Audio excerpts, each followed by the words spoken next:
The silence was the worst part. Not the empty champagne flutes or the polished shoes shifting uncomfortably on marble floors. Not even the whispered conversations that died the moment he stepped into the light. It was the silence that stretched like a chasm between who he thought he was and who this room decided he could never be. Under the crystal chandeliers of Connecticut's most exclusive country club, a man in a borrowed suit stood on a stage where dreams came to die. The auctioneer's voice had grown smaller with each failed attempt. $500, 300, 200. The numbers fell like stones into still water, creating ripples of embarrassment that would spread far beyond this gilded room. But sometimes salvation comes from the most unexpected places. Sometimes the person who destroys your world is the same one who offers to rebuild it. And sometimes a single raised hand can change the trajectory of two lives forever. In small towns, secrets have long memories. In boardrooms, mercy is a luxury few can afford. Tonight, both worlds were about to collide. The autumn air in Millbrook, Connecticut carried the scent of burning leaves and the promise of winter. Marcus Thompson adjusted his tie in the rearview mirror of his 15-year-old Honda Civic, wondering for the 100th time how he'd let his 12-year-old daughter talk him into this. "You have to go, Dad," Emma had said just 3 days ago, waving the charity auction flyer like a battle flag. "It's for my school, and you always say we should support the community." Now, standing outside the Millbrook Country Club in his one good suit, the same navy blue one he'd worn to job interviews and parent-teacher conferences, Marcus felt like a fraud. The parking lot was filled with BMWs, Mercedes, and the occasional Tesla. His Honda looked like a lost tourist. The country club's colonial facade glowed with warm light, and through the tall windows, he could see elegantly dressed people mingling with champagne glasses. Marcus had rewired the electrical system in this very building 2 years ago, crawling through dusty crawl spaces and dealing with decades-old wiring. Tonight, he was supposed to walk through the front door as an equal. "Just get through it," he muttered to himself, checking his watch. 7:00 p.m. sharp. Emma was staying with her best friend Sarah for the night, but not before giving him a pep talk that would make a football coach proud. "Remember, Dad, you're amazing. You fixed Mrs. Patterson's entire house after that storm. You volunteer at the fire department. You make the best pancakes in Connecticut." She'd straightened his tie with the seriousness of a 12-year-old who'd appointed herself his personal cheerleader. "And if some rich lady bids on you, maybe she'll take us to Disney World." The memory made him smile as he walked toward the entrance, but the smile faded when he caught his reflection in the glass doors. 47 years old, graying at the temples, hands that no amount of scrubbing could completely clean of the honest dirt that came with his trade. What was he doing here inside? The country club had been transformed into something from a magazine. Crystal chandeliers cast warm light over round tables draped in white linens.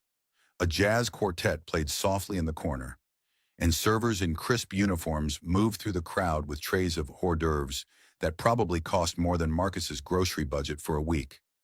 He accepted a glass of champagne from a passing server. When in Rome, he figured, and tried to blend into the background. The other bachelors were easy to spot. They clustered near the bar, laughing too loudly, their confidence radiating like expensive cologne. Dr. Richard Hartwell, the plastic surgeon with the perfect smile and perfectly capped teeth. James Morrison, who owned half the commercial real estate in Hartford. Even Craig Bennett, the high school football coach, looked comfortable in his tuxedo. Marcus took a sip of champagne and immediately regretted it. Too dry, too expensive, too much like everything else in this room that reminded him he didn't belong. "Ladies and gentlemen, if you could take your seats, we'll begin shortly." The voice came from the stage, smooth and professional. Marcus turned toward the speaker and felt his breath catch. The woman at the microphone was stunning, but not in the obvious way of the other society wives scattered throughout the room. She was probably in her early 50s, with silver-streaked auburn hair pulled back in an elegant chignon. Her black evening gown was simple but clearly expensive, and she moved with the kind of confidence that came from never having to wonder if she belonged somewhere. Good evening, everyone. I'm Victoria Sterling, and I'll be your host for tonight's Bachelor Auction benefiting Millbrook Elementary School. Victoria Sterling. Marcus knew the name. Everyone in Connecticut did.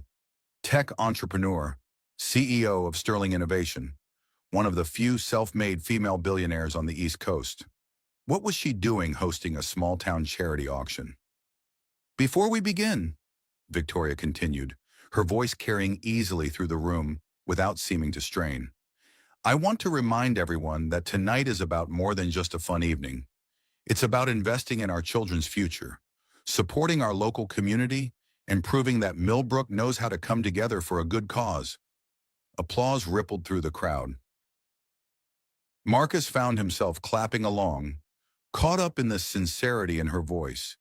When she smiled, it transformed her entire face, making her seem both more approachable and more radiant.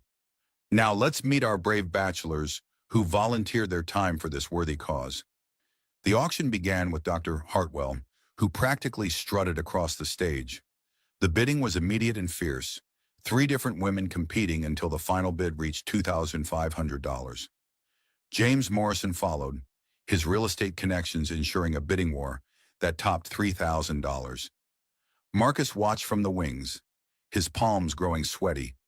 Each bachelor before him had received enthusiastic applause, competitive bidding, and walked off the stage with a date secured and their dignity intact. The crowd was warmed up, wallets were open, and the evening was hitting its stride. Our next bachelor, Victoria announced, consulting her notes, is Marcus Thompson. Marcus is a licensed electrician and small business owner here in Millbrook. He's also a volunteer firefighter and a devoted single father to his daughter Emma. The applause was polite as Marcus walked onto the stage, but he could feel the shift in the room's energy. Where Dr. Hartwell had commanded attention, Marcus simply asked for patience. His suit was nice enough, but it wasn't tailored. His smile was genuine, but it wasn't practiced. He represented something different in this room full of polish and privilege. He represented work. Marcus, Victoria said, her voice warm as she joined him, center stage. Tell us a little about yourself. He leaned toward the microphone, feedback squealing briefly before he found the right distance. Well, I've lived in Millbrook my whole life. I love this town. Love raising my daughter here. I started my electrical business about 10 years ago, and I guess I just try to help people when I can. It wasn't the smooth, practiced speech the other bachelors had delivered. It was honest, humble, and real. Victoria nodded encouragingly, and for a moment, Marcus felt like maybe this wouldn't be a disaster. Do I hear an opening bid of $500? Victoria asked, scanning the crowd with professional confidence. Silence. Marcus kept his smile fixed, but his stomach started to sink. He could see people looking at their programs, checking their phones, whispering to their companions. The energy that had been so electric for the previous bachelors seemed to have evaporated. Perhaps we could start at $300.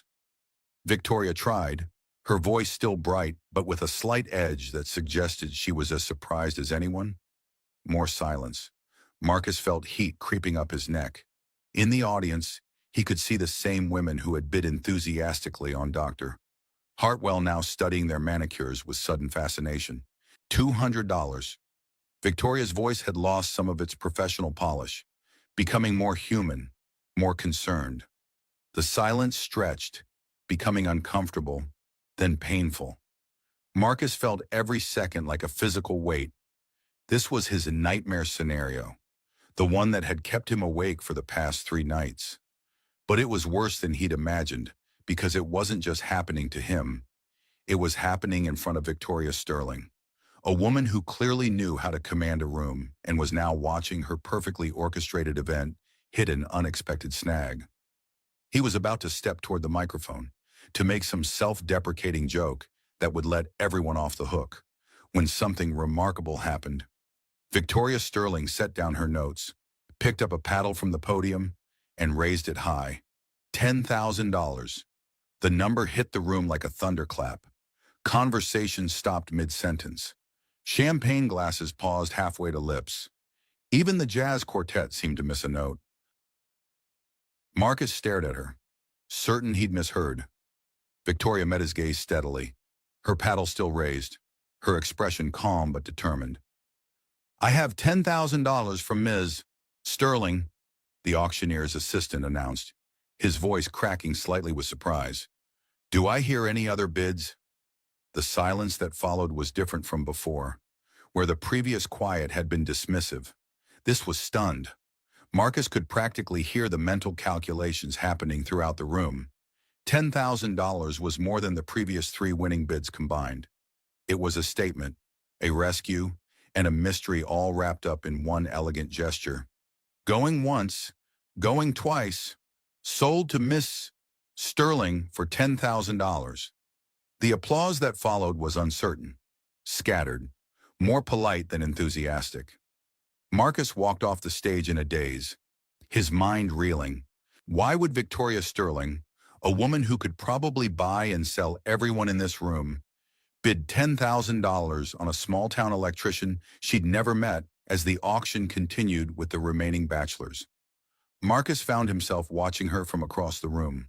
She had returned to her role as host with seamless professionalism, but something had shifted. The smile was still there, the poise intact, but there was a new energy about her, as if she'd surprised herself as much as everyone else. When the evening finally wound down and the crowd began to disperse, Marcus found himself standing awkwardly by the coat check, uncertain of the protocol. Did he approach her? Wait for her to approach him? Pretend the whole thing had been a dream? "Marcus." He turned to find Victoria Sterling walking toward him, having exchanged her hosting smile for something more genuine and infinitely more complicated. "Ms. Sterling, thank you." "That was incredibly generous. But you didn't have to." "Victoria," she interrupted gently. "And you're right. I didn't have to. I wanted to." They stood there for a moment, two people from completely different worlds, connected by a gesture that neither fully understood yet. "So," Marcus said finally, "I guess I owe you a date." Her smile was soft, almost shy. "I guess you do." 3 days later, Marcus stood in front of his bathroom mirror, second-guessing every decision he'd made in the past 48 hours. Victoria had called, personally, not through an assistant, and suggested lunch at Giuseppe's, a small Italian restaurant in the heart of Millbrook's historic district. It was casual, she'd said. No pressure. Easy for her to say. She hadn't spent the last 3 days fielding calls from Emma's friends' mothers, all dying to know the details of his date with the billionaire. The Millbrook gossip network was more efficient than the internet, and by Sunday morning, half the town seemed to know about the auction. "It's not actually a date," he'd told Emma over breakfast. "It's more like a business meeting, a thank you lunch." Emma had rolled her eyes with the devastating accuracy that only 12-year-olds could achieve. "Dad, she bid $10,000 on you. That's not business meeting money. That's I think you're cute money." Now adjusting his collar for the third time. Marcus wondered if his daughter might be right. Not about the cute part. He was realistic about his place in the world, but about the significance of the gesture. $10,000 was a lot of money, even for a billionaire. It meant something, even if he couldn't figure out what. Giuseppe's was exactly the kind of place Marcus felt comfortable family-owned, unpretentious, with red checkered tablecloths and the smell of garlic and basil thick in the air. He arrived 5 minutes early, a habit ingrained by years of client meetings, and was surprised to find Victoria already seated at a corner table. She looked different in daylight, more human somehow. Gone was the elegant evening gown, replaced by dark jeans and a cream-colored sweater. Her hair was pulled back in a simple ponytail, and she was studying the menu with the kind of focus most people reserved for tax documents. "I hope you don't mind," she said as he approached the table, "but I took the liberty of ordering wine. The Chianti here is excellent." "That's fine, thank you." Marcus settled into his chair, trying to reconcile this woman with the commanding presence he'd seen on stage 3 nights ago. Have you been here before? A few times, she smiled, and there was something wistful in it. My father used to bring me here when I was young, back when it was just Giuseppe and his wife Maria running the whole place. Giuseppe's son Tony runs it now, Marcus said. I rewired their kitchen about 5 years ago. Good people. You seem to know everyone in town. Small town electrician. I've been in half the houses in Millbrook at one point or another. He accepted the wine glass she offered, surprised by how natural this felt. Usually crawling through their basements or attics, they ordered lasagna for him, chicken parmigiana for her, and fell into the kind of conversation that surprised them both with its ease. Victoria asked about his business, and Marcus found himself talking about the satisfaction of solving problems, of bringing light to dark places, of being the guy people called when things went wrong. There's something honest about electrical work, he said, warming to the subject. Either the light turns on or it doesn't. Either the circuit works or it doesn't. No gray areas, no politics, just function and reliability. That must be refreshing, Victoria said. Most of my world is gray areas. So technology, among other things. She took a sip of wine, seeming to choose her words carefully. I've built a career on seeing possibilities others miss, on betting on futures that don't exist yet. It's exciting, but it can also be isolating. Marcus was about to respond when something shifted in her expression. She was staring at him with a new intensity, as if she were seeing him clearly for the first time. Marcus, she said slowly, did you ever work at electronics, plus the old store on Main Street? The question caught him off guard. Electronics plus? That was, God, that was 20 years ago. Maybe more. I was just out of trade school, working part-time while I got my certification. Why? Victoria's hand had moved to cover her mouth, and her eyes were wide with something that looked like recognition mixed with disbelief. You probably don't remember, she said quietly, but there was a girl who used to come in there. College age, always asking questions about computers and circuits. She had this old laptop that kept breaking down, and you...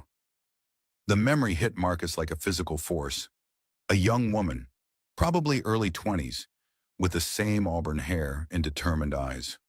She'd been trying to nurse an ancient laptop through her senior year of college, and Marcus had spent hours helping her understand the basics of computer repair.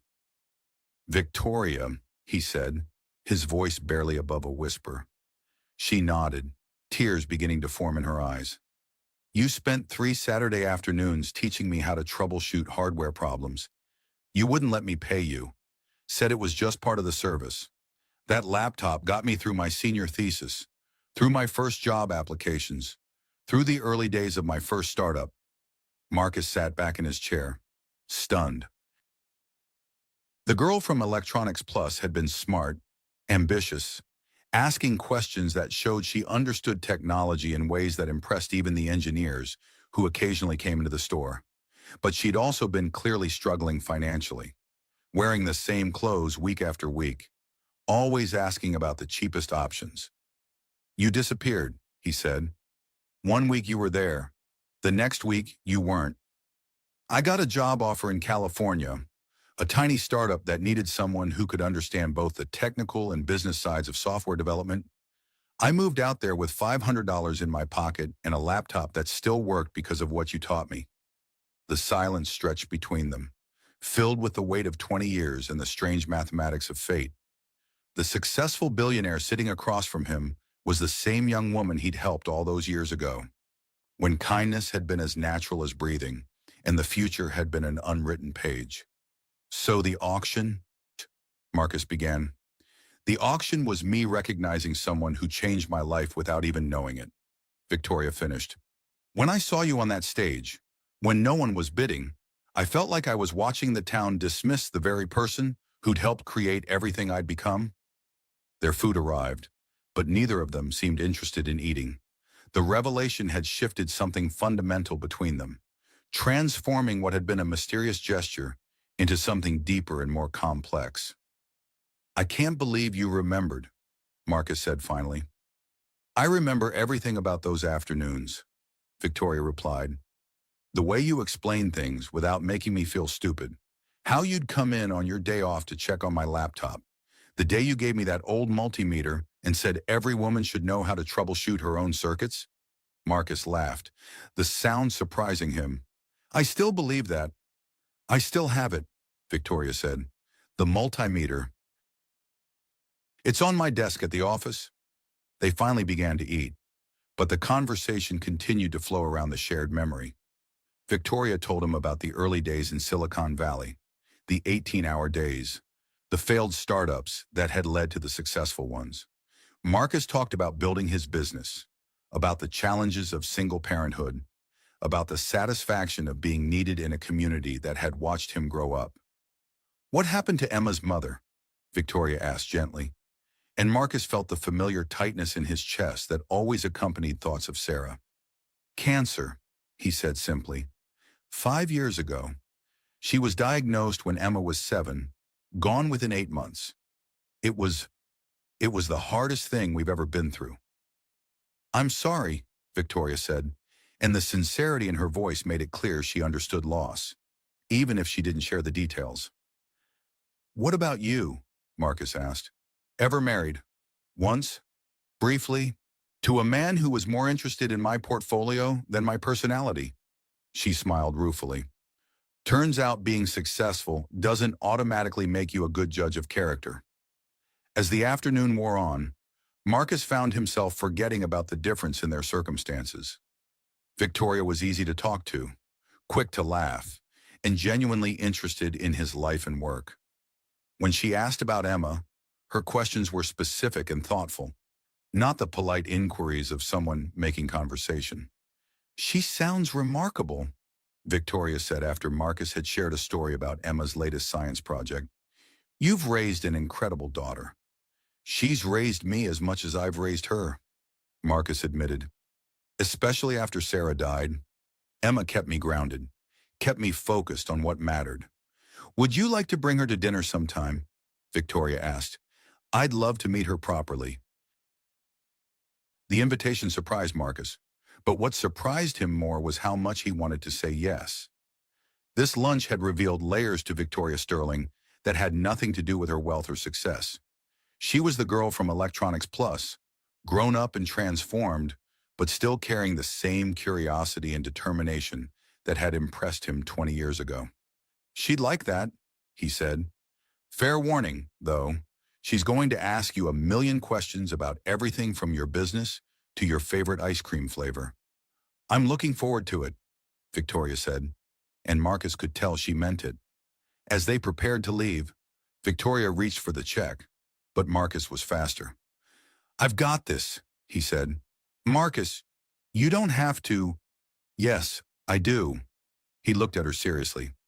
20 years ago, a young woman taught me that kindness creates ripples we can't always see. Today, I'm having lunch with the proof of that. The least I can do is buy you a meal. Victoria's smile was radiant.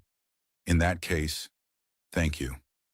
Outside the restaurant, they lingered on the sidewalk, neither quite ready to end the afternoon. The October air was crisp, and the maple trees lining Main Street were beginning to turn brilliant shades of orange and red. This was wonderful, Victoria said. Thank you for giving me the chance to explain everything. Thank you for the explanation, Marcus replied. And for the rescue at the auction, I'm not sure my ego would have survived walking off that stage empty-handed. Your ego would have been fine, Victoria said firmly. You're stronger than you think. Marcus Thompson, you always were. They stood there for a moment, two middle-aged adults who had found each other across 20 years and vastly different life paths. The connection was undeniable, but so was the complexity of their situation. I should probably mention, Victoria said, her voice carefully casual, that I'll be staying in Millbrook for a while. I'm taking a sabbatical from active management at Sterling Innovation, focusing on some personal projects. Oh, Marcus tried to keep his voice equally casual, though his heart rate had definitely quickened. I've been thinking about investing in some local businesses, maybe doing some community development work. Millbrook has a lot of potential, It's a good town, Marcus agreed. Full of good people. The best people, Victoria said, looking directly at him. As they parted ways, Victoria to her rental car, Marcus to his Honda, both of them carried the same thought: this was just the beginning. 2 weeks after their lunch at Giuseppe's, Marcus was elbow deep in the electrical panel at Millbrook Elementary when his phone rang. The caller ID showed Emma's school number, and his heart immediately jumped to worst-case scenarios. Mr. Thompson, this is Janet from the office. Emma's fine, but she asked me to call you. She forgot her permission slip for the field trip tomorrow, and she's quite upset about it. Marcus glanced at his watch. 2:30 p.m. He could finish this job in an hour, swing by the house to grab the permission slip, and still make it to school before Emma's after-school program ended. Tell her I'll be there before 4:00, he said. And Janet, thanks for calling instead of making her worry. The electrical panel at the elementary school was a nightmare, installed in the 1970s and upgraded piecemeal over the decades. Marcus had been working on it for 3 days, rewiring sections that were fire hazards and bringing the whole system up to code. It was exactly the kind of unglamorous but essential work that kept him busy and paid the bills. As he worked, he could hear the familiar sounds of an elementary school in the afternoon, children's voices echoing in the hallways, teachers calling out instructions, the occasional burst of laughter from a classroom. It was a good sound, the sound of a community nurturing its future. His phone buzzed with a text message. Victoria, how's your day going? They'd been texting regularly since their lunch, sharing small moments and observations. Victoria had a dry sense of humor that translated well to text, and Marcus found himself looking forward to her messages throughout the day. Wrestling with 1970s electrical work at Emma's school, he typed back. The previous electrician clearly believed in creative interpretation of safety codes. Her response came quickly. Sounds dangerous. Need backup. Just need more hours in the day, he replied, and maybe a time machine to go back and slap whoever wired this panel. He was surprised when, 20 minutes later, he heard familiar footsteps in the hallway. Victoria appeared in the doorway of the utility room, wearing jeans and a flannel shirt, carrying 2 cups of coffee. Backup has arrived, she announced. And caffeine. Marcus accepted the coffee gratefully. You know, most billionaires don't make coffee runs for local electricians.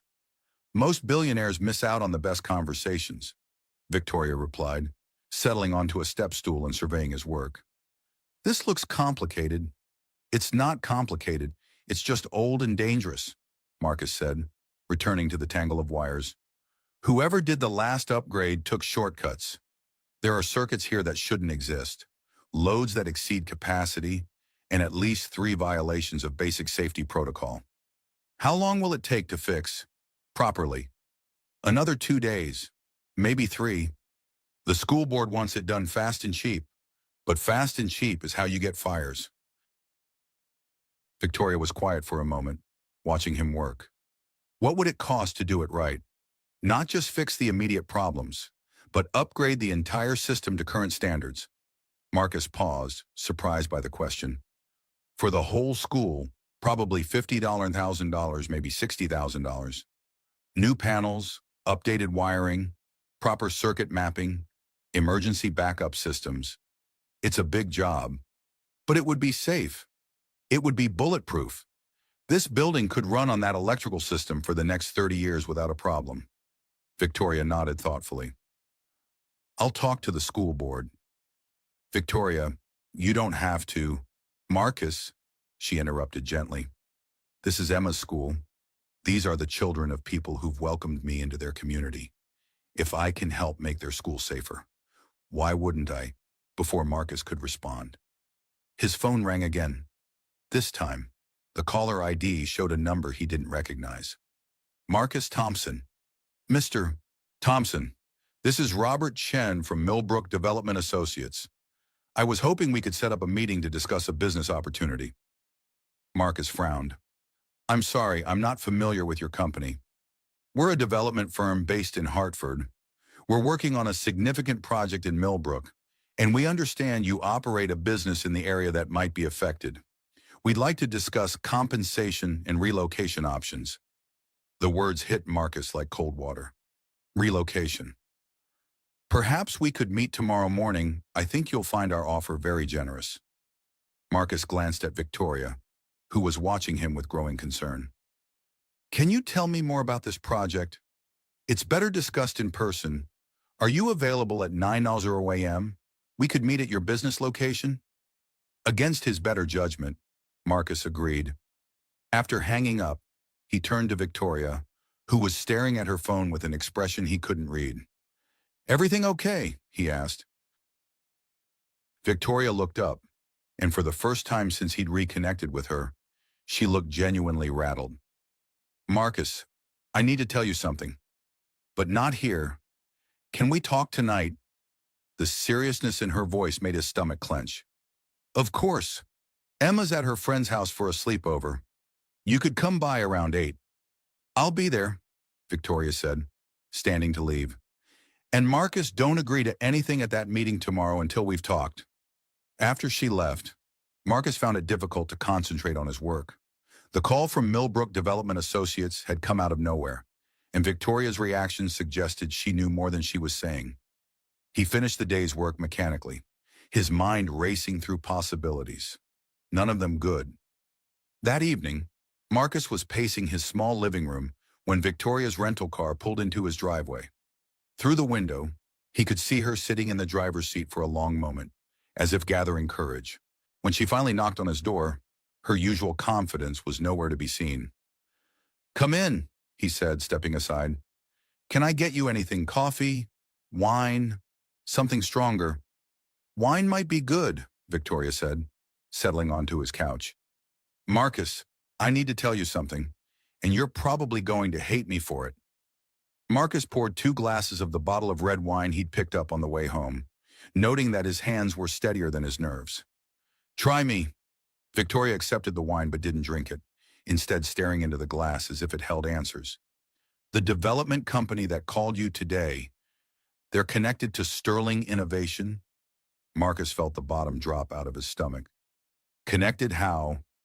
We've been exploring a mixed-use development project in Millbrook. Retail, office space, high-end residential, the kind of project that could bring significant revenue and jobs to the area. She finally looked up at him. The proposed site includes the entire downtown commercial district, including my building, Marcus said, his voice flat. Including your building.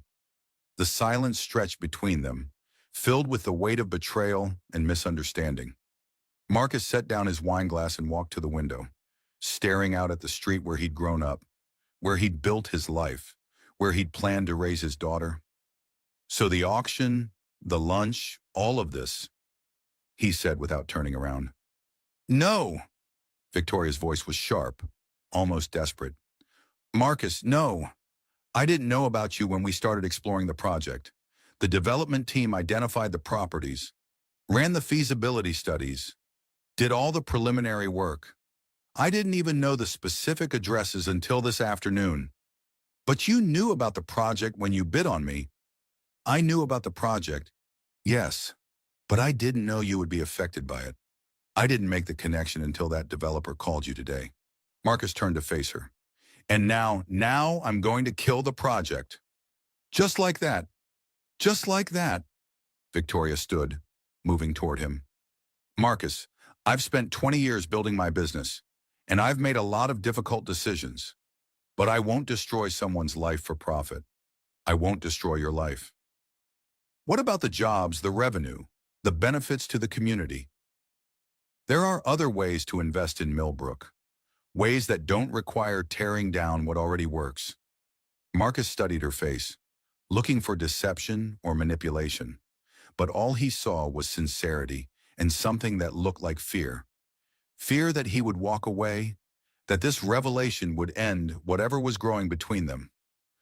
Your board of directors won't be happy, he said finally. My board of directors work for me, not the other way around, Victoria replied. And if they don't like it, they can find new jobs. Victoria, you don't have to sacrifice a business opportunity for me. We barely know each other. She stepped closer, close enough that he could see the flecks of green in her brown eyes. Marcus, 20 years ago, you helped a struggling college student without asking for anything in return. You saw potential in someone everyone else overlooked. You changed the trajectory of my entire life. That was different. That was just, that was just kindness, Victoria finished. The same kindness you show when you volunteer with the fire department, when you take on jobs for elderly clients who can barely afford to pay you, when you spend 3 days making an elementary school safe instead of just fixing the immediate problem. She reached for his hands, her touch warm and steady. I'm not sacrificing a business opportunity for someone I barely know. I'm protecting someone I care about from a mistake I almost made. Marcus felt something shift inside him, a wall crumbling that he hadn't even realized he'd built. The whole town will hate you if this gets out, kill the development project, and you'll be the outsider who came in and took away their economic future. Let me worry about that, Victoria said. I've been hated before. I've survived it. What about us? Marcus asked. If there is an us, Victoria's smile was soft but determined. There's definitely an us. If you want there to be.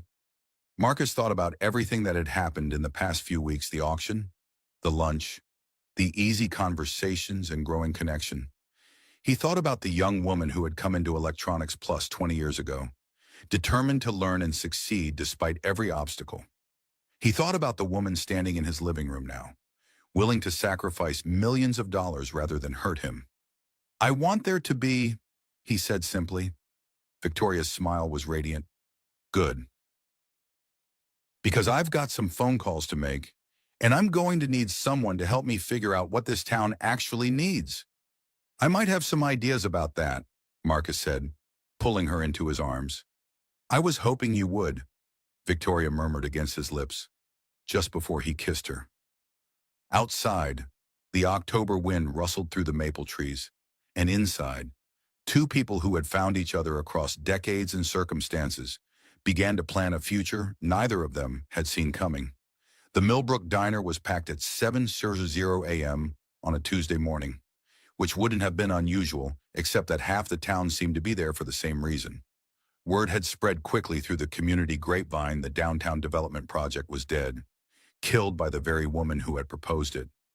Marcus sat in a corner booth, nursing his second cup of coffee and watching the reactions play out around him.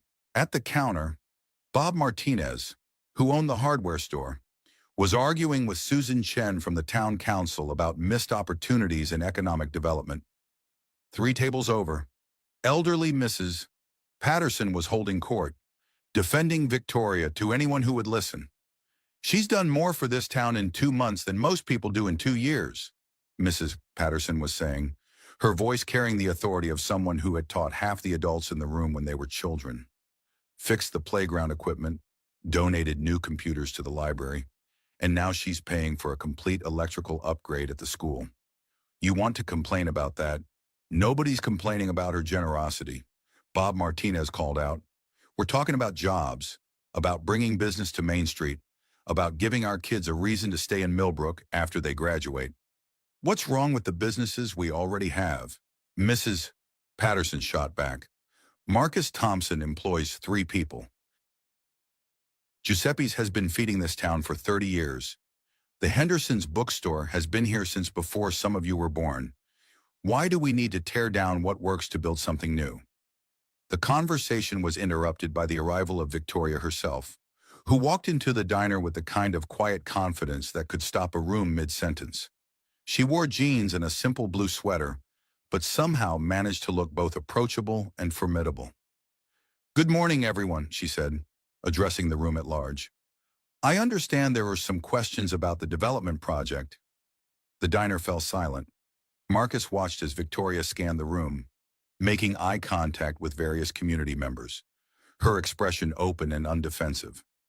Rather than let rumors and speculation fill in the blanks, she continued, I thought I should explain the situation directly. The downtown development project has been canceled. The decision was mine alone, and it's final. Ms. Sterling, Susan Chen said, half rising from her seat. The town council was very excited about the economic opportunities. I understand, Victoria interrupted gently, and I appreciate the council's enthusiasm. But after spending more time in Millbrook, I've realized that the development project would have changed the character of this town in ways that I don't think serve the community's best interests. So what do we get instead? Bob Martinez asked, his voice carrying a mixture of frustration and resignation. More of the same small-town stagnation while the rest of the world moves forward? Victoria's smile was patient. What you get instead is a $2 million investment in the businesses and infrastructure that already exist. What you get is a commitment to preserving what makes Millbrook special while finding ways to help it thrive. The number hit the room like a physical force. $2 million was more money than most of the people in the diner had ever contemplated, let alone seemed dedicated to their small town.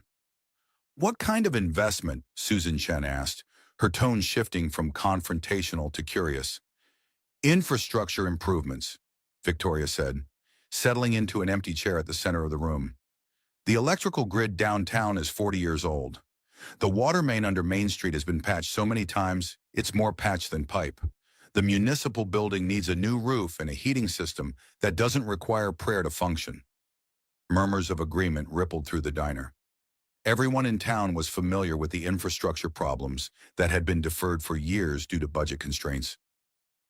Beyond that, Victoria continued, I'd like to establish a small business development fund, low-interest loans for local entrepreneurs, grants for existing businesses that want to expand, support for marketing and technology upgrades.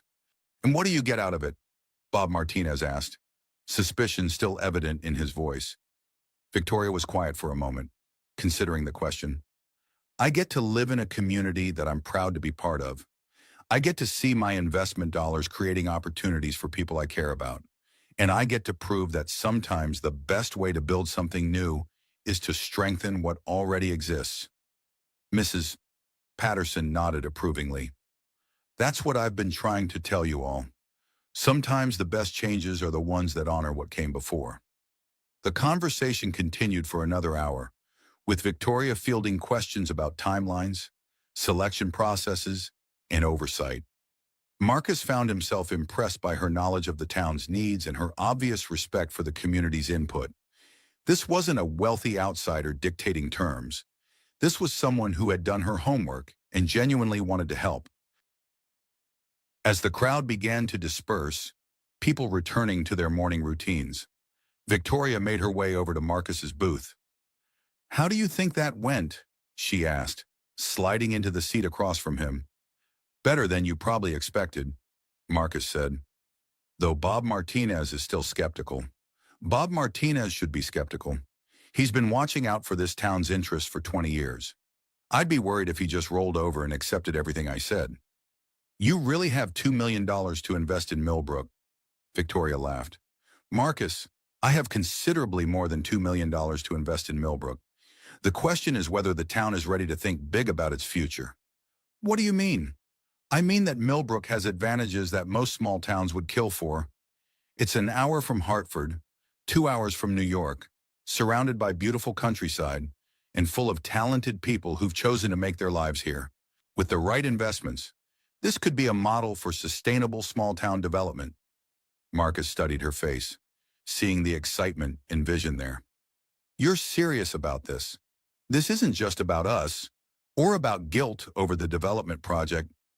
It's about us, Victoria said, but it's also about building something meaningful. I've spent 20 years creating shareholder value and stock options. I want to spend the next 20 years creating something that actually improves people's lives, even if it means giving up the corporate world, especially if it means giving up the corporate world.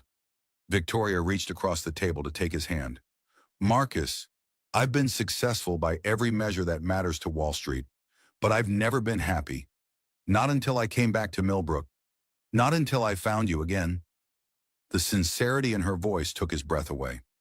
Victoria, I know it's fast, she said quickly. I know we're still figuring this out. But I also know that some things are worth taking risks for. Before Marcus could respond, Emma burst through the diner door, her backpack bouncing as she rushed toward their table. Dad, Victoria, I heard about the money for the town, and I think it's awesome. And can I help decide how to spend it? Because I have a lot of ideas about what Millbrook needs.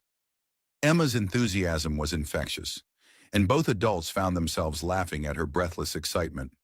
Slow down, kiddo, Marcus said, pulling out a chair for his daughter. What are you doing here? Shouldn't you be at school? Early dismissal for teacher meetings, Emma said, settling into her chair and looking expectantly at Victoria. So can I help? I've been thinking about this town my whole life, and I have ideas. I'd love to hear your ideas, Victoria said seriously. What does Millbrook need? A real playground, Emma said immediately. The one we have is okay, but it's old and kind of boring. And we need a place where teenagers can hang out that isn't just the parking lot at the grocery store. Maybe a community center with games and activities and stuff. Those are excellent suggestions, Victoria said. What else? Better internet, Emma continued, warming to her subject. Half my friends can't do their homework online because their internet is too slow. And we need more activities for families. Like, why don't we have a movie theater, or a bowling alley, or even just a place where people can hear live music? Marcus watched the interaction between his daughter and Victoria, seeing how naturally they connected. Emma's enthusiasm was met with genuine interest, and Victoria's questions encouraged more detailed thinking about the town's needs. Emma, Victoria said after listening to several more suggestions, would you be interested in being part of a youth advisory committee? I think any investment in Millbrook should include input from the people who are going to inherit whatever we build. Emma's eyes went wide. Really, officially? Like, officially, with meetings and agendas and everything? That would be amazing. Can I tell my friends? You can tell your friends that we're looking for young people who care about Millbrook's future and want to help shape it. As Emma launched into a detailed explanation of which of her classmates would be perfect for the committee, Marcus felt something settle in his chest. This was what happiness looked like, his daughter excited about the future. A woman he was falling in love with who genuinely cared about his community, and a sense that the life he'd built in Millbrook was just the beginning of something larger. So, he said when Emma paused for breath, what's the first project? Victoria smiled. The electrical upgrade at the school. We start there, and we build out from there. And then, Emma asked, and then we see what's possible when a community decides to invest in itself, Victoria replied. Outside the diner, the October sun was breaking through the morning clouds, casting everything in golden light. Inside, three people who had found each other across different circumstances and generations began to plan a future that none of them could have imagined just a few weeks before. The real work was just beginning, but for the first time in years, Marcus felt like he was part of something bigger than himself, something that honored the past while building toward a future worth believing in. The boardroom at Sterling Innovations' Hartford headquarters was designed to intimidate. Floor-to-ceiling windows offered a commanding view of the Connecticut River, while a massive mahogany table dominated the center of the room. The 12 members of the board of directors sat in high-back leather chairs, their expressions ranging from concerned to openly hostile. Victoria sat at the head of the table, her posture calm despite the tension crackling through the air. She wore a sharp business suit, her hair pulled back in the severe style that had become her trademark in corporate settings. But anyone who knew her well would have noticed the difference in her eyes, a certainty that hadn't been there before. Let me make sure I understand this correctly, said James Crawford, the board's longest-serving member and Victoria's most vocal critic. You want to abandon a $200 million development project to invest $2 million in a small town that most people have never heard of. That's correct, Victoria replied evenly. And you want to take a sabbatical from active management to focus on what you're calling community development work. Also correct, Crawford leaned forward, his voice taking on the patronizing tone that had made him countless enemies over his 30-year career. Victoria, I've known you since you were a junior analyst. You've never made a decision this irrational. What's really going on here? What's going on, James? Is that I'm remembering why I started this company in the first place? It wasn't to maximize shareholder value or to see how many zeros I could add to my net worth. It was to build something meaningful. With all due respect, interrupted Sarah Kim, the board's newest member. Meaningful doesn't pay dividends. We have responsibilities to our investors, our employees, our employees, Victoria said, cutting her off. Most of whom live in communities that have been hollowed out by exactly the kind of development we were planning for Millbrook. Our investors, who have seen their portfolios grow by 400% since I took over as CEO. I think both groups can afford to have me pursue a project that might actually improve people's lives instead of just their bank accounts. The room fell silent. Victoria had never spoken to the board with such bluntness, had never challenged their assumptions so directly. For 10 years, she had been the perfect CEO, brilliant, driven, completely focused on growth and profitability. This version of Victoria Sterling was unfamiliar territory. There's something else, said Michael Torres, the board's financial expert. We've heard rumors about your personal involvement with someone in this town. Is this business decision being influenced by a romantic relationship? Victoria's expression didn't change, but something dangerous flickered in her eyes. My personal life is not a topic for board discussion. It is if it's affecting your judgment, Torres pressed. If you're making a $200 million decision based on Michael, Victoria's voice was soft, but it carried a warning that made Torres immediately stop talking. I'm going to give you one opportunity to rephrase that question in a way that doesn't insult my intelligence or my integrity. The boardroom was completely silent. In the distance, they could hear the muted sounds of traffic and construction, the city continuing its relentless pace outside their climate-controlled sanctuary. What I think Michael is trying to ask, Crawford said carefully, is whether you've considered all the factors that might be influencing this decision. Sometimes, when we're personally invested in a situation, we can lose perspective. I appreciate the concern, Victoria said, but I've never had more perspective than I do right now. For 20 years, I've been building a company that exists primarily to generate wealth for people who already have more money than they could spend in 10 lifetimes. The Millbrook Project is an opportunity to do something different, something that actually matters.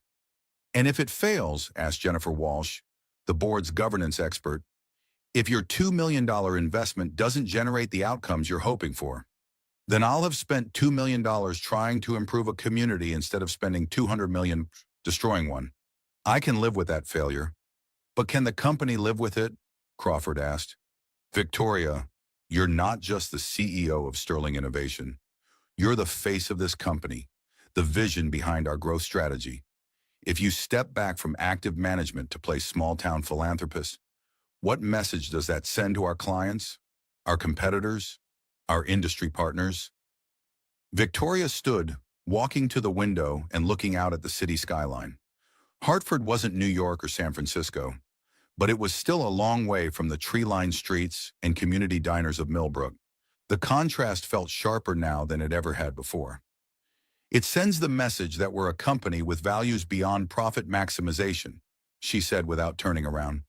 It sends the message that we understand success isn't just about how much money we make, but about how we make that money and what we do with it afterward. That's a lovely sentiment, Crawford said, but it's not a business strategy. Victoria turned back to face the board. Actually, James, it's the only business strategy that makes sense anymore. The old model, extract maximum value from every opportunity, regardless of the long-term consequences, is dying. Consumers want to do business with companies that align with their values. Employees want to work for organizations that stand for something beyond quarterly earnings. Even investors are starting to care about environmental, social, and governance factors. So you're saying this is about corporate responsibility? Sarah Kim asked. I'm saying this is about corporate evolution. Sterling Innovation can continue to be another tech company that makes rich people richer, or it can become something more, something that proves business success and social impact aren't mutually exclusive. And if the board doesn't support this direction, Crawford asked. Victoria returned to her seat, her expression serene. Then you have a decision to make. You can support a CEO who wants to expand the company's mission and explore new ways to create value. Or you can find a new CEO who'll stick to the old playbook. The ultimatum hung in the air like a challenge. Crawford exchanged glances with several other board members, clearly calculating the implications of Victoria's position. Victoria, he said finally, you've been incredibly successful. You've built this company into an industry leader. No one questions your business acumen or your value to sterling innovation. But this seems like such a dramatic departure. So, 20 years ago, Victoria said quietly, I was a broke college student trying to nurse a failing laptop through my senior year. A small-town electrician spent 3 Saturday afternoons teaching me how to troubleshoot hardware problems. He wouldn't let me pay him, said it was just part of the service.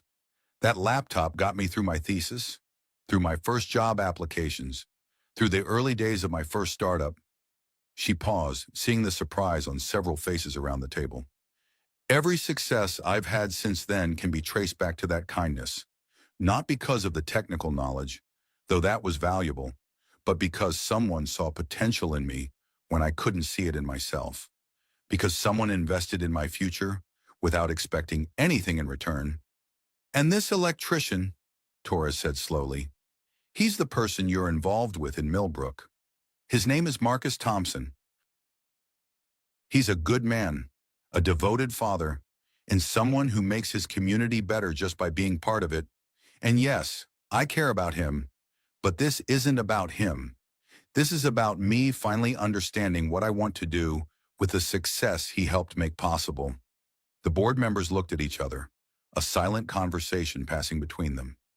Finally, Crawford spoke. What exactly are you proposing? In concrete terms, I want to establish a new division within Sterling Innovation focused on sustainable community development. I want to take a 2-year sabbatical from day-to-day operations to develop the model, using Millbrook as a pilot program. I want to prove that we can create economic opportunity without destroying the things that make communities worth living in. And if it works, we scale it. We find other small towns and communities that could benefit from thoughtful investment and support. We become the company that figures out how to do development right. And if it doesn't work, Victoria smiled, if it doesn't work, I'll have spent 2 years of my life trying to make the world a little bit better. I can't think of a better use of time or money. The vote, when it came, was closer than Crawford had expected. 7 members supported Victoria's proposal, 5 opposed it. It wasn't a ringing endorsement, but it was enough. As the board members filed out of the room, Crawford lingered behind. Victoria, he said, I hope you know what you're doing. I hope so too, James. But for the first time in 20 years, I'm doing something because it feels right, not because it's the safe choice. And this man, this Marcus Thompson, he's worth all of this. Victoria considered the question seriously. He's worth a lot, but this isn't just about him. This is about the person I want to be, the life I want to live, the legacy I want to leave. And if it doesn't work out, the relationship, the community project, any of it, then at least I'll know I tried to build something meaningful instead of just something profitable. An hour later, Victoria was driving north on I-91, leaving Hartford behind for the tree-lined streets of Millbrook. Her phone rang just as she passed the exit for the state capitol. How did it go? Marcus's voice was warm and concerned. I'm now officially on sabbatical, Victoria said. The board approved the Community Development Initiative, with some grumbling but no outright rebellion. And how do you feel? Victoria thought about it as she drove through the Connecticut countryside, watching the landscape change from urban to suburban to rural. Terrified, she said finally, and exhilarated, and completely certain that I'm doing the right thing. Emma wants to know if you're coming to dinner tonight. She's made a list of 17 things she thinks the Youth Advisory Committee should tackle first. 17. That's very specific. She's very thorough. Takes after her old man. Victoria laughed. Tell her I'll be there. And Marcus. Yeah, thank you. For 20 years ago, For the auction, for helping me remember who I want to be. Thank you for taking the risk, Marcus replied. On all of it. As Victoria drove toward Millbrook, toward a life she was still learning to imagine, she thought about the choices that had brought her to this moment. The scared college student who had walked into Electronics Plus. The ambitious young woman who had moved to California with $500 and a dream. The successful CEO who had built an empire but lost herself in the process. And now, the middle-aged woman who was ready to start over, to build something new from the foundation of something true. The sun was setting as she reached the Millbrook town limits, painting the sky in shades of orange and pink. Somewhere ahead, Marcus and Emma were waiting for her to join them for dinner. Somewhere behind, the corporate world was continuing its relentless pace without her. For the first time in 20 years, Victoria Sterling was exactly where she belonged. The autumn light in Millbrook had a different quality now, softer somehow, as if the town itself had settled into a more comfortable version of itself. Marcus stood in front of the newly renovated community center, watching Emma and her friends hang streamers for the first annual Millbrook Innovation Festival.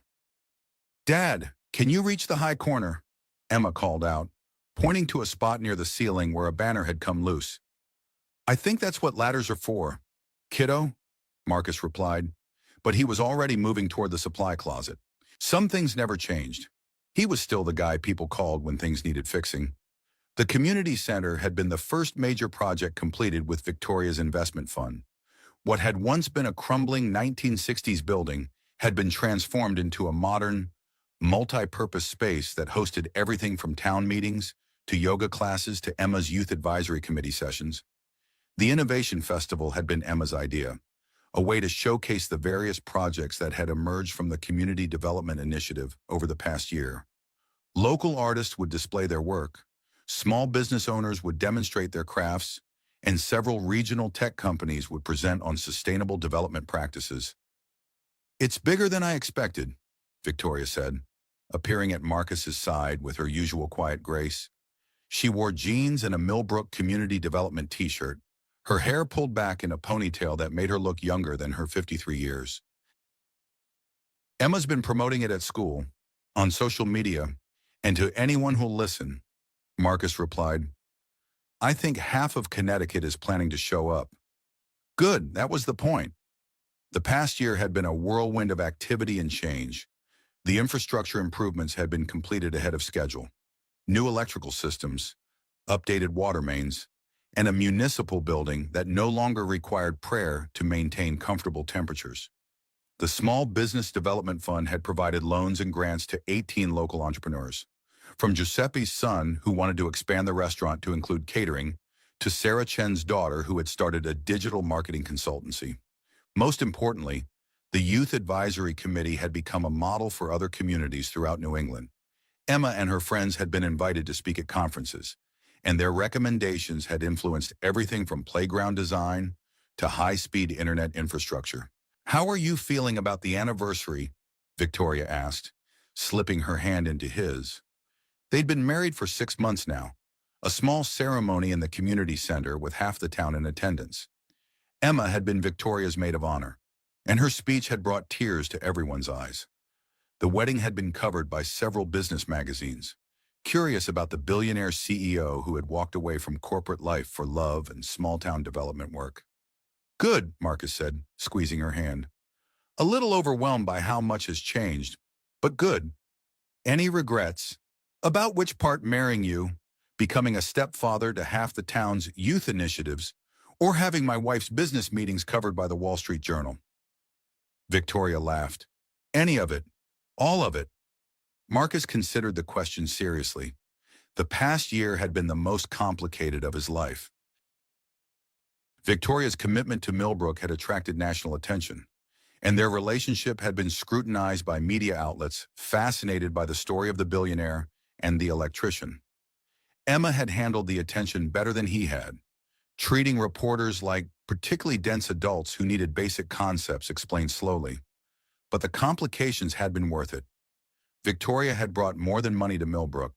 She'd brought vision, connections, and a deep understanding of how to build sustainable change. The town was thriving in ways that preserved its character while creating new opportunities. "No regrets," he said finally. "Though I still think it's weird that people want to interview me about economic development." "You're the one with the practical experience," Victoria pointed out. "I know how to build companies. You know how to build communities. We make a good team. The best team." The festival officially opened at noon, and by 12:30 the community center was packed with visitors from across the region. Marcus found himself giving tours of the infrastructure improvements, explaining how smart electrical systems could be implemented in small towns, and answering questions about sustainable development practices. Victoria was in her element, moving through the crowd with the easy confidence of someone who had found her calling. She spoke with entrepreneurs about their businesses, listened to teenagers explain their community projects, and discussed the Millbrook model with delegation from 3 other Connecticut towns interested in replicating the approach. "Mrs. Thompson," said a reporter from the Hartford Courant, "can you tell us about the national expansion plans for the Community Development Initiative?" Victoria smiled at the title. She'd kept her name professionally, but had legally become Victoria Sterling Thompson, a compromise that satisfied both her business identity and her desire to be part of Marcus's family. "We're being very careful about expansion," she replied. "The goal isn't to scale quickly, but to scale thoughtfully. Each community has its own character, its own needs, its own assets. What worked in Millbrook might not work elsewhere without significant adaptation. But you have received interest from other communities. Tremendous interest. We're currently working with 5 other towns in New England, and we've had inquiries from communities across the country. The key is finding places where there's genuine community leadership and a willingness to think long-term. And your former colleagues at Sterling Innovation, what do they think about your career change?" Victoria's smile was diplomatic. "They think I've lost my mind, but our community development division has exceeded every performance metric we set, and we're proving that sustainable development can be both profitable and socially beneficial. Some of them are starting to come around." As the afternoon wore on, Marcus found himself watching Emma work the crowd with the confidence of someone who had grown up believing her voice mattered. She led tours of the youth center, explained the community garden project, and spoke knowledgeably about municipal broadband initiatives. At 13, she was already a more effective advocate for Millbrook than most adults. "She's remarkable," said Dr. Sarah Kim, who had driven up from Hartford for the festival. Kim had left the Sterling Innovation Board 6 months ago to join the Community Development Initiative as its Director of Strategic Partnerships. "She is," Marcus agreed. "Sometimes I think she's going to be running this place by the time she's 18. She might be.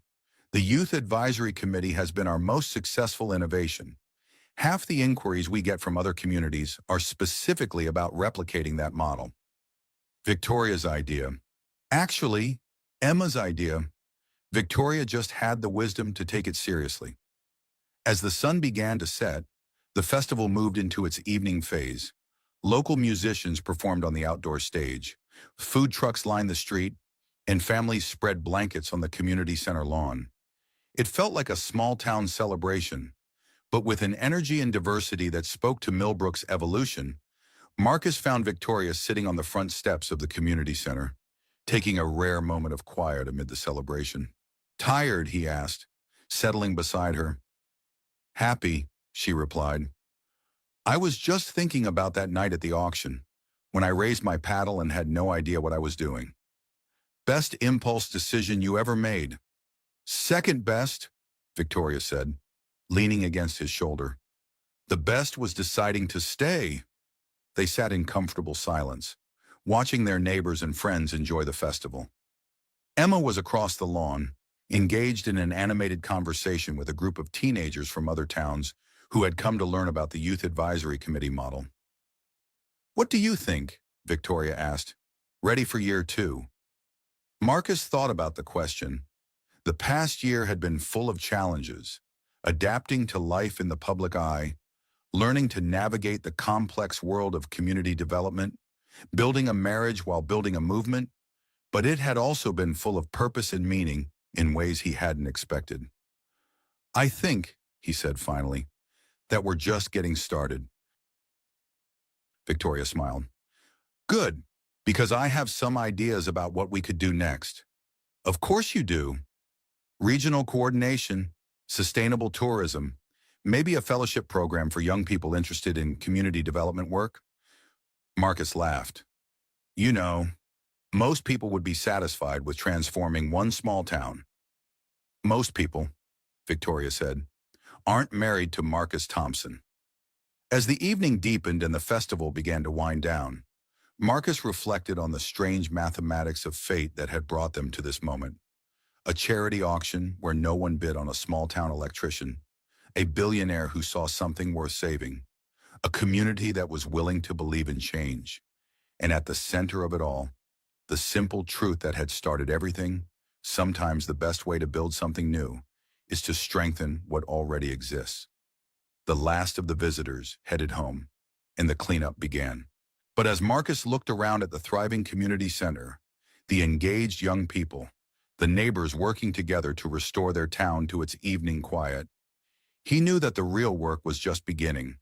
Millbrook had become proof that small towns could evolve without losing their souls. That development could be both profitable and humane. That love for a person, for a community, for a vision of what was possible, could be the foundation for lasting change. In the distance, Emma was directing the youth committee's cleanup efforts with the efficiency of a seasoned project manager. Victoria was helping elderly Mrs. Patterson to her car, listening patiently to her suggestions for next year's festival. The community center glowed with warm light, ready to host whatever came next. Marcus smiled, picked up a trash bag, and went to help his family clean up after another successful day in the life they'd built together. Tomorrow would bring new challenges, new opportunities, new chances to prove that sometimes the best investments are the ones that can't be measured in dollars alone. But tonight, in the soft October evening in Millbrook, Connecticut, three people who had found each other across time and circumstance were exactly where they belonged, building something worth keeping for the next generation to inherit. Sometimes the most powerful transformations begin with the smallest acts of courage. A single father stepped onto a stage where he didn't belong, risking humiliation for his daughter's school. A successful woman walked away from everything she'd built to protect a community she'd only just discovered. A 12-year-old girl believed that love could bridge any gap and refused to let the adults in her life settle for less than they deserved. What started as charity auction became something far more valuable: proof that authentic connection still matters in a world obsessed with image. That small towns aren't stepping stones to somewhere better, but destinations worth fighting for. That sometimes the person who saves you is someone you helped long ago, when kindness was just second nature. The boardroom lost a CEO, but Millbrook gained a champion. Corporate shareholders lost a profit margin, but a community gained its future. And two people who thought their best days were behind them discovered that the most meaningful chapters are often written later in life. In the end, the question isn't whether you're worthy of someone's attention, it's whether you're brave enough to believe that you are. Some risks are worth taking, some hands are worth raising,